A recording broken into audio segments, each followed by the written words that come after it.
Greetings again, YouTube. Minutes on the Sun here, hanging out, making a huge mess today. Just testing out this little webcam, HD webcam. It autofocuses a lot, so that's kind of a problem, but hopefully you can hear me. I got a couple British infantry. These are the first three painted from the British Plastics box from Bolt Action, or from Warlord Games. Bolt Action set. This first guy's got a Sten, a Mark III Sten submachine gun. Pretty cool little gun. It's ugly. Can barely see that. Shoot.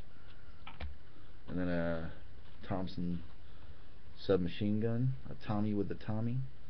It's a pretty cool gun.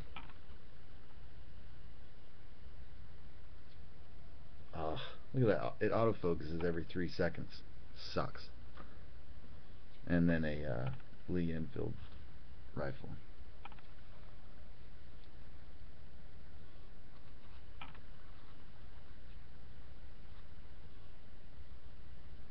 Man, it's HD, but it just autofocuses so much. It'll get pretty close too. Watch. Ooh. I'm letting in as much light as I can, and it's still. Oh well.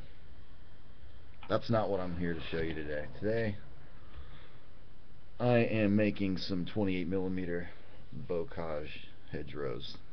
There's a lot of Flames of War Bocage tutorials online, but there's not too much on 28mm, so I've kind of stolen a page from a few different techniques that I've found online. First of all, I just cut a bunch of MDF, 1.5 inches into strips, and then kind of beveled the edges,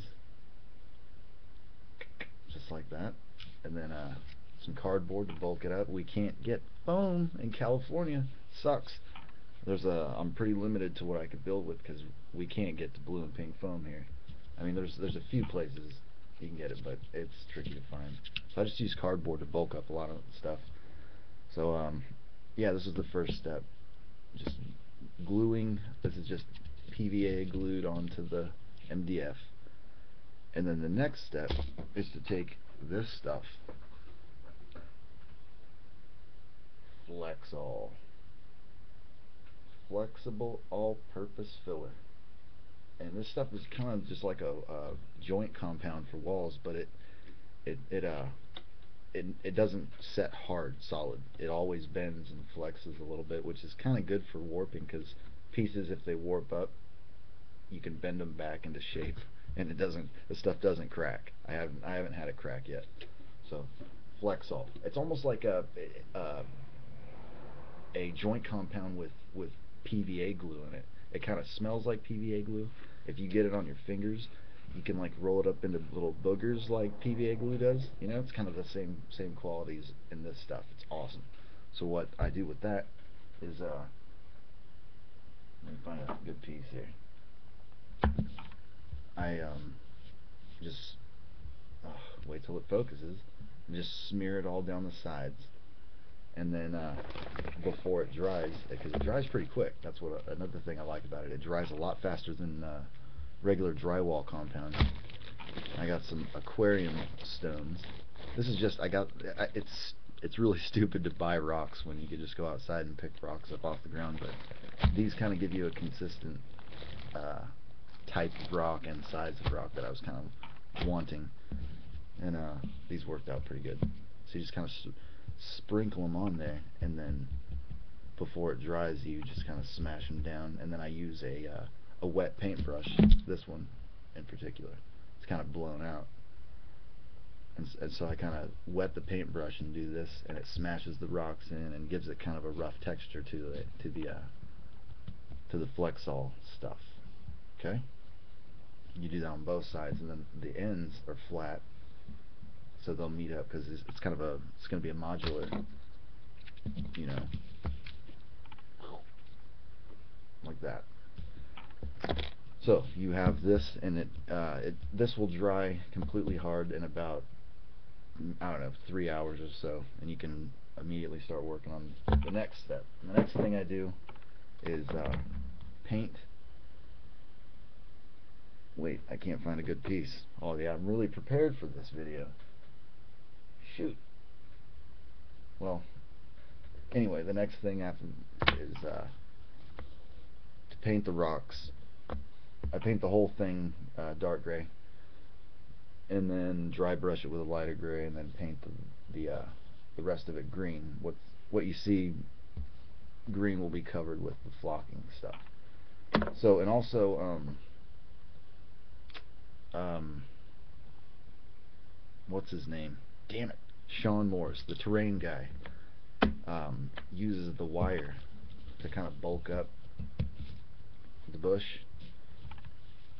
That's what I've done here. I use a little bit bigger wire since, you know, I'm doing 28mm here. Reminds me how much I need to trim my fingernails watching my hands up close like this. It's disgusting.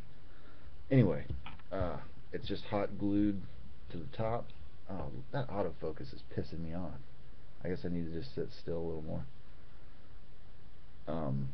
Yeah, I just built up a little framework for the hedgerow itself, and here's a guy for scale. I mean, they're not the tallest hedgerows in Normandy, but they work. Once the foliage is glued to it, it'll bulk up a lot. It'll look nice. So that's pretty much it. Some of the sections I've glued some trees in, and those will be covered with foliage in good time. I have here we go, T section. This needs a few bushes on it, and the ends I just paint green. They just stay green. Yeah, I think this will work out pretty nice. And then the foliage glued onto the frame looks like that. Dude, focus. See? What do you think? Pretty cool? Hang on. It'll get cooler 1 second. He's on one side. He's on the other side. I hear you. I hear you on the other side. So I'll put up another video with a different camera. I gotta get an adapter to power my other camera because I don't have a battery. Anyway, you'll hear from me again. Till next time, you freaks.